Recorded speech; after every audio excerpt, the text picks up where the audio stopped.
Bonjour à tous, j'espère que vous allez bien. Moi, ça va super bien. Donc, on fait une petite vidéo aujourd'hui pour faire le débriefing du match d'hier. Donc, entre le Paris Saint-Germain et l'Atalanta Bergame, match qui a eu lieu pour la première journée de la Ligue des Champions. Donc, qui s'est conclu sur un score de 4-0 pour le Paris Saint-Germain. On va débriefer un petit peu sur les individualités, sur ce qui est ressorti du match. On va voir aussi un petit peu l'opposition. On va faire un petit peu le point sur tout et un petit message à la fin de la vidéo pour nos amis marseillais suite à leur défaite à Madrid. Donc restez bien jusqu'à la fin, ça peut être sympa. Donc on revient nous sur le match d'hier qui a eu lieu au Parc des Princes entre le Paris Saint-Germain et l'Atalanta Bergame. Donc score net et sans bavure 4-0, 2-0 à la mi-temps et on en remarque 2 en seconde. Donc parfait. On a commencé, il y avait beaucoup d'inquiétudes sur est-ce que Gvara allait être là, est-ce que Lee allait être là, est-ce que Beraldo était sur le banc, et plein de petites choses comme ça. Donc on a eu la confirmation que pour Gvara c'était juste un coup, que pour Lee il avait juste reçu une petite gêne, mais rien d'important, mais que par contre pour Beraldo ça sera bien une entorse, donc il sera là d'ici je pense une semaine, 10 jours. Donc ça n'avait pas l'air d'être très très important, il n'y avait pas de ligament touché, il n'y avait rien, c'était juste une entorse classique. Donc voilà. Donc au niveau de la composition, donc on a eu une composition assez classique sur l'ensemble avec une surprise devant. Donc on a eu Lucas Chevalier en défense, Hakimi, Marquinhos, Pacho, Nuno Mendes en défense centrale, la défense de l'année dernière. Un milieu avec Vitinha, Neves et Fabien Ruiz, encore une fois milieu de l'année dernière. Et une attaque, donc Gvara à droite, Barcola à gauche, et le petit Seni Mayoulou à la place de Dembélé, c'est-à-dire en faux neuf, voilà, en neuf décroché, qui participe au milieu et qui fait le lien entre le milieu et l'attaque. Donc surpris, et dans un sens, je me suis dit que c'était un poste qui pouvait quand même bien lui coller. Alors il n'a pas l'expérience, il n'a pas la qualité individuelle d'un Dembélé, c'est certain, sinon ça se saurait. Mais c'est un joueur qui a les qualités pour remplir ce poste-là. Et je pense que Luis Enrique a quand même réfléchi à ça avec Seny Mayoulou depuis quelques temps. Je pense qu'on le reverra de temps en temps à ce poste-là, parce que c'est un joueur qui a les qualités pour ça, qui ne rechigne pas à l'effort, et qui techniquement, une fois qu'il aura un petit peu nettoyé tout ce qui est parasite, parce que souvent les jeunes joueurs ont tendance à toujours vouloir trop en faire. Une fois qu'il aura épuré son jeu, ça pourra devenir un élément plutôt important. Donc au niveau de la première mi-temps, c'était une première mi-temps totalement maîtrisée. Le premier quart d'heure a été exceptionnel. Sincèrement, je ne pensais pas avoir autant de qualité collective sur ce match-là. Ils se sont complètement lâchés. Je pense qu'ils ont quand même puisé pas mal d'énergie sur ce match, surtout en première mi-temps.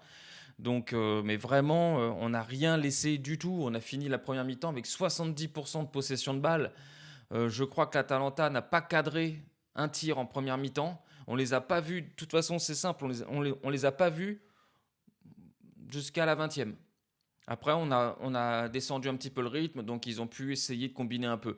Mais en termes de récupération, en termes de mouvement, d'animation, d'entente entre les joueurs, c'était exceptionnel. Franchement, les 20 premières minutes, c'était juste incroyable. On a eu un Hakimi en jambes, un Nuno Mendes de feu, la défense, comme à son habitude, Marquinhos, Impérial et Pacho très dur physiquement. Un milieu de terrain, sincèrement, je ne sais même pas ce qu'on peut dire de ce milieu de terrain. Je pense qu'on minimise énormément les choses. On a un milieu de terrain aujourd'hui qui est l'un des meilleurs de ces 10 dernières années. Sincèrement, un Vitinha comme on a encore vu hier, un Joao Neves, l'importance de ce joueur, et puis un Fabien Ruiz qu'on a quand même beaucoup critiqué quand il est arrivé, quand on voit la qualité du joueur aujourd'hui, même moi qui à la base n'étais pas un gros fan de Fabien Ruiz, je me suis dit, ben là on peut plus rien dire. En gros, le mec il nous dit juste fermez vos gueules. En gros, c'est ça, hein. Donc franchement, c'était incroyable. Vara, ça m'a fait plaisir parce qu'on l'a retrouvé en jambes, très dynamique. Il percutait balle au pied à la preuve de son deuxième but. C'était vraiment top.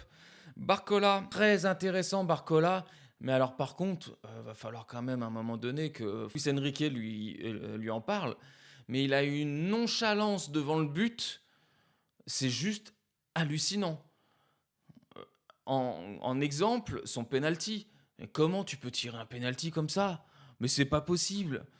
T'as pas de course d'élan et tu fais une frappe à ras de terre qui est ultra téléphonée. Je pense même qu'un gardien de district, il comprend que la balle, elle va partir à gauche quand on regarde le but. Donc franchement, c'est juste ouf.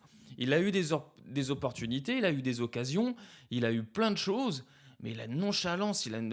Quand on voit le tir qu'il a fait contre Lens le week-end dernier, qu'on voit les tirs qu'il nous a fait hier, on se dit, bah, c'est pas le même joueur. Devant, c'est pas la même finition.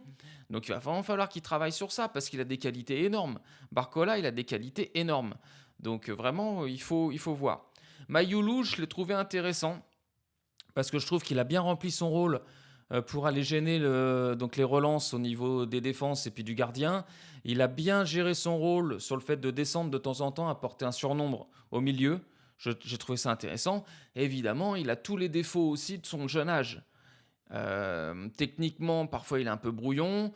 Il faut, comme je disais en début, il faut qu'il épure un maximum son jeu. Il faut qu'il soit plus simple.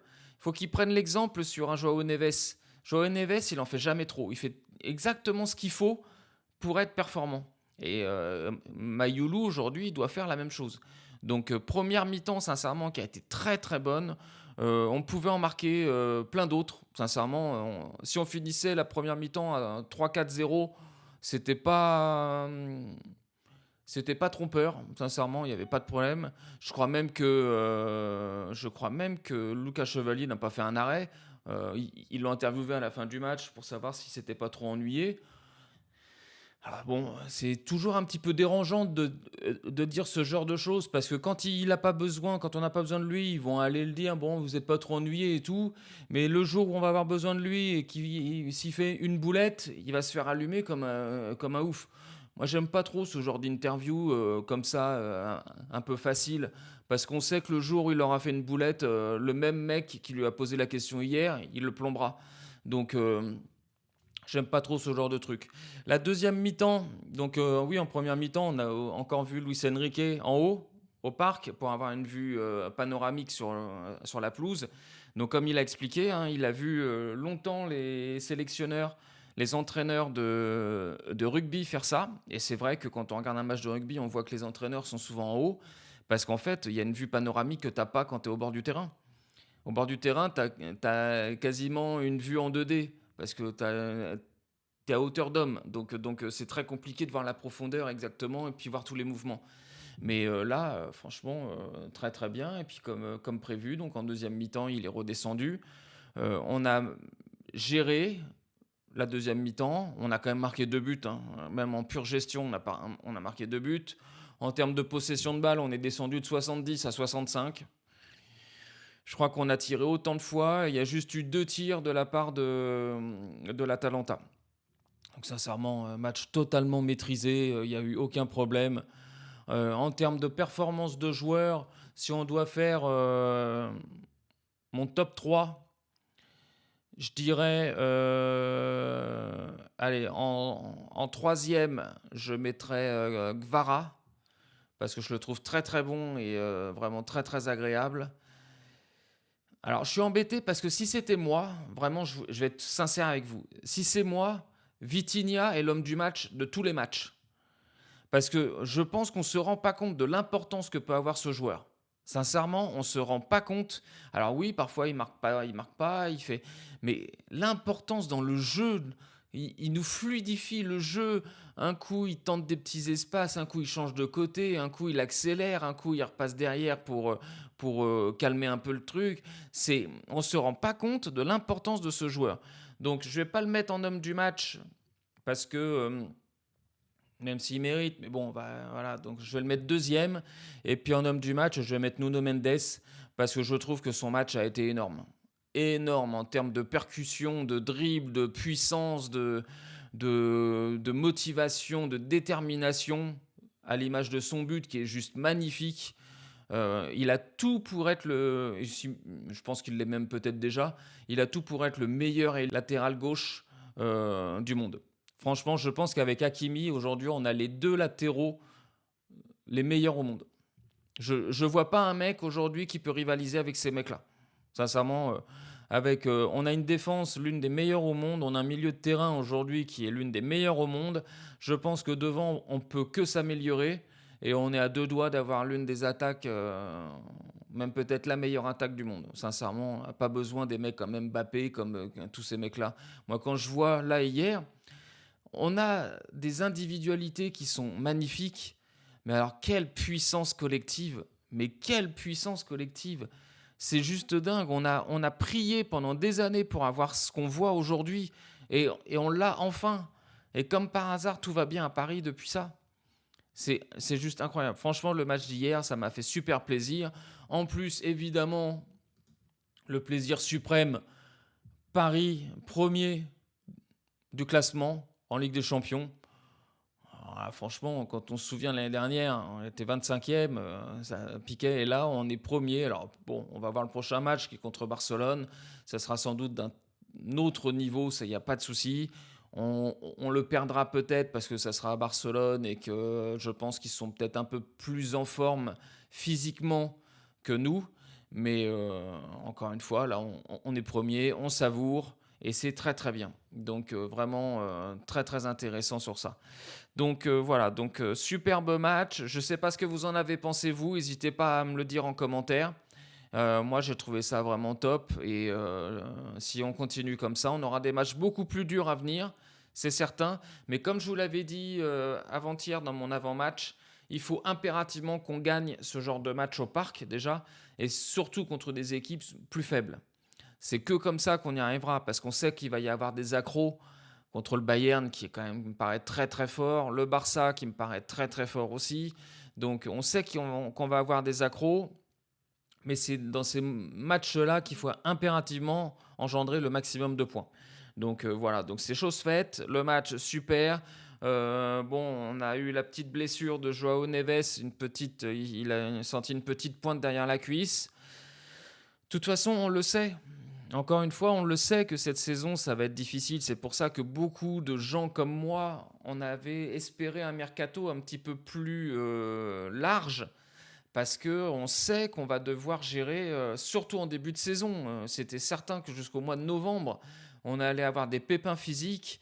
D'ailleurs, il se dit même que entre eux, entre les joueurs, ils savent qu'ils vont être tous blessés à un moment donné. La seule chose qu'il faut espérer, c'est que ce ne soit pas des grosses blessures. S'ils sont absents une semaine, 10 jours, c'est bon, on fera 100, mais on y arrivera.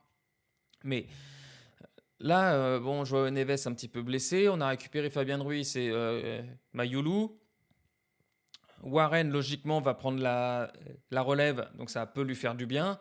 Donc, bon, bah, on verra ça. On verra un petit peu comment ça va évoluer. Je sais qu'il doit passer un scanner des tests aujourd'hui, donc on en saura plus dans l'après-midi, je pense. Donc voilà, donc franchement, super content du match hier, c'était top, génial. Le match ouf, et franchement, il faut qu'on continue comme ça.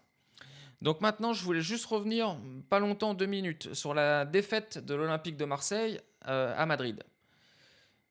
Bah, j'ai juste envie de leur dire, bah alors. Non, parce que je sais pas, mais on vous a beaucoup entendu, les Marseillais, à chaque fois qu'on perdait à Madrid, alors que nous, on savait que l'arbitrage jouait son rôle très très important à Madrid. On le sait. On a eu la faute sur Donnarumma de la part de Benzema. On a eu un but il y a quelques années d'un Kroos qui était hors jeu, qui centre et puis il y a but. Enfin, on a eu plein de choses comme ça. Et puis on entendait les Marseillais limite se foutre de notre gueule parce que ouais, vous cachez toujours derrière l'arbitrage. Ouais. Bah alors les Marseillais, vous cachez toujours derrière l'arbitrage. Qu'est-ce que c'est que ça? Vous avez joué quand même à 11 contre 10 pendant presque 20 minutes, 20-25 minutes, vous avez rien foutu. Vous avez rien foutu, moi je suis désolé de vous le dire, mais encore une fois, oui, vous pouvez, vous avez fait un bon match sur l'ensemble, vous avez fait un bon match. Alors, la seule chose que je voudrais quand même juste un tout petit peu revenir, c'est que le Madrid d'aujourd'hui, c'est pas celui qu'on a affronté il y a 3 ans ou 4 ans. Hein. Ah non, non, non, mais attendez, vous vous trompez pas. Là, vous êtes parti sur un milieu avec Tchouaméni, Güler et Valverde. On s'est tapé un milieu Casemiro, Modric, Kroos. Donc non, non, non, non, il faut pas comparer. Il faut pas comparer. Mais vous avez fait un bon match dans l'ensemble. Mais par contre, ça manque d'envie, hein. Ah, moi, je suis désolé, mais ça manque d'envie, votre truc, hein. Vous avez joué à 11 contre 10 pendant 20 minutes. Il s'est passé quoi pendant 20 minutes? Vous étiez en train de faire la passe derrière comme si vous meniez le match. Tout le monde gueulait à dire mais attaquez. Qu'est-ce que vous avez foutu? Vous avez rien foutu. Donc moi je veux bien, hein, je veux bien encore une fois. Là vous êtes en train de chouiner parce que vous vous êtes fait niquer par une erreur d'arbitrage. Je pense, sincèrement, je pense qu'il n'y a pas pénalty. Je pense. Mais ah oui, bah, ça arrive les gars, hein. Nous, on va pas chouiner pour vous, hein. Nous, on l'a vécu. Donc maintenant que vous jouez une compétition pour adultes, donc la Ligue des Champions, vous vous rendez compte que les déplacements à Madrid, c'est toujours la même chose.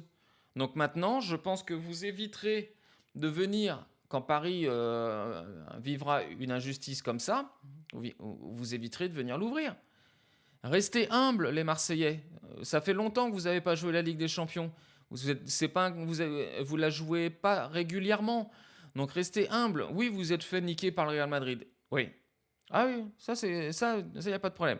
Je dis pas que vous auriez pu gagner. Il faut quand même pas oublier qu'en première mi-temps, ils ont quand même tiré 15 fois au but, hein. Donc si vous aviez pas un goal en forme et surtout des attaquants de Madrid qui savent pas vraiment tirer, sincèrement, à la fin de la première mi-temps, le match est plié.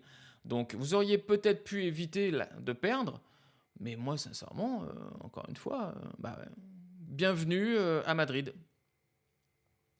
On se plaint depuis des années de l'arbitrage favorable pour les clubs espagnols, surtout pour le Real et puis pour le Barça.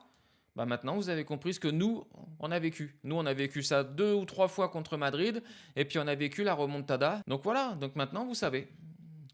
Vous savez. Donc voilà, donc c'était juste un petit message pour eux. Et puis maintenant, bonne continuation pour la Ligue des Champions. Vous pouvez faire quelque chose, au moins la qualification. Je pense qu'avec le tirage que vous avez eu, il y a quelques matchs que vous pourrez vous en sortir. Mais la Ligue des Champions, c'est ça, hein. C'est-à-dire qu'il y a du favoritisme pour les anciens clubs, quoi qu'on en dise. Donc voilà, donc bon courage aux amis marseillais, bon courage à nos amis monégasques, parce que moi je reste quand même persuadé qu'en Coupe d'Europe, il faut impérativement que les clubs français brillent, que ce soit pour les droits télé, pour la revente dans les pays européens. Il faut qu'on montre aux gens qu'on a des équipes de foot. Donc je suis pour qu'on fasse de belles choses. Donc on verra bien comment ça se passe pour eux. Donc voilà, écoutez, c'était le débriefing du match. Ce qui donc résume la victoire donc 4-0 du PSG sur l'Atalanta Bergame hier soir. Et donc on continue comme ça. Gros match dimanche contre Marseille, à Marseille. Donc ça va pas être facile parce que on a dépensé beaucoup d'énergie hier. Eux aussi, ça c'est sûr. On a plus de blessés qu'eux au niveau de notre équipe type. Donc on va voir ce que ça va donner. Mais bon, je reste très confiant. On a un collectif, sincèrement, aujourd'hui qui est pour moi le plus fort d'Europe. Donc quand on aura récupéré tout le monde, ça va être génial. Donc voilà, bon écoutez, ciao ciao. Et puis je vous dis à samedi pour l'avant-match au MPSG. Et puis jusque-là, tenez-vous bien. Ciao.